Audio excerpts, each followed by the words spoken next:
Gold has been on the rise today, rebounding from a steep decline across precious metals in the previous session amid investor hopes possibly that the US Federal Reserve will cut interest rates to cushion the impact of the fast-spreading coronavirus. What should investors know about traditionally safe haven assets? Gerhard Schubert is founder of Schubert Commodities Consultancy, DMCC, and he is with us here in the studio. Gerhard, great to see you again. Thanks for coming back into the studio. So Friday's market sell-off in the commodities, particularly gold, was that a surprise for you? First, thank you very much, Greg, for having me.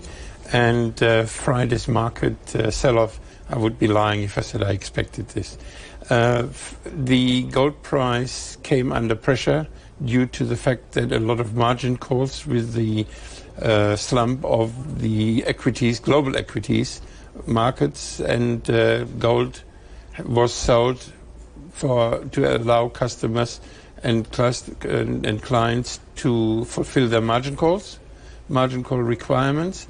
And the big surprise was the relentless pressure from the moment it opened in the morning until nearly 11 o'clock at night when New York closed.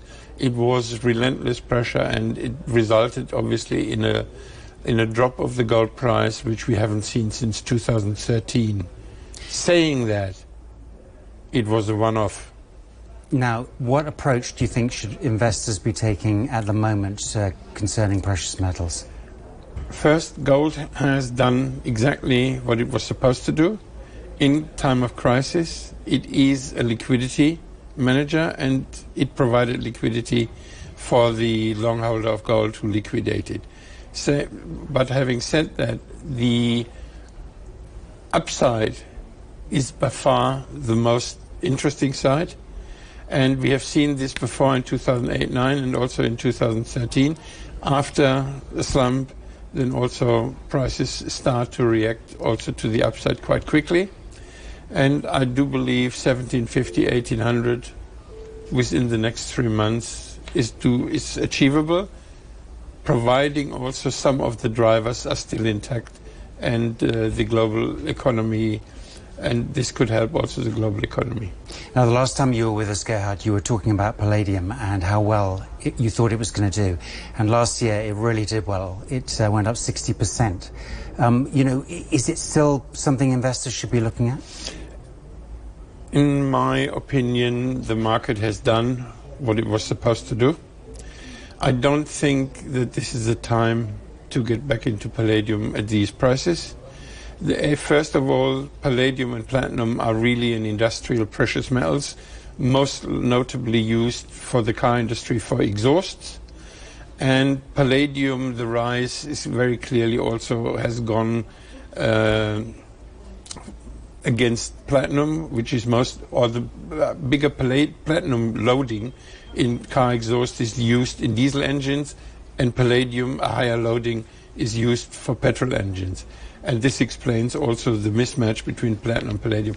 But I think at this moment in time, I wouldn't invest anymore in palladium. Okay, so what advice then would you give for investors at the moment when they're looking at precious metals? When we look at precious metals, the disappointing bit is neither gold or palladium, they were positive, is silver. Silver is really lagging behind significantly, but the reason is because the coronavirus, the global stock market, the economy is a gold move.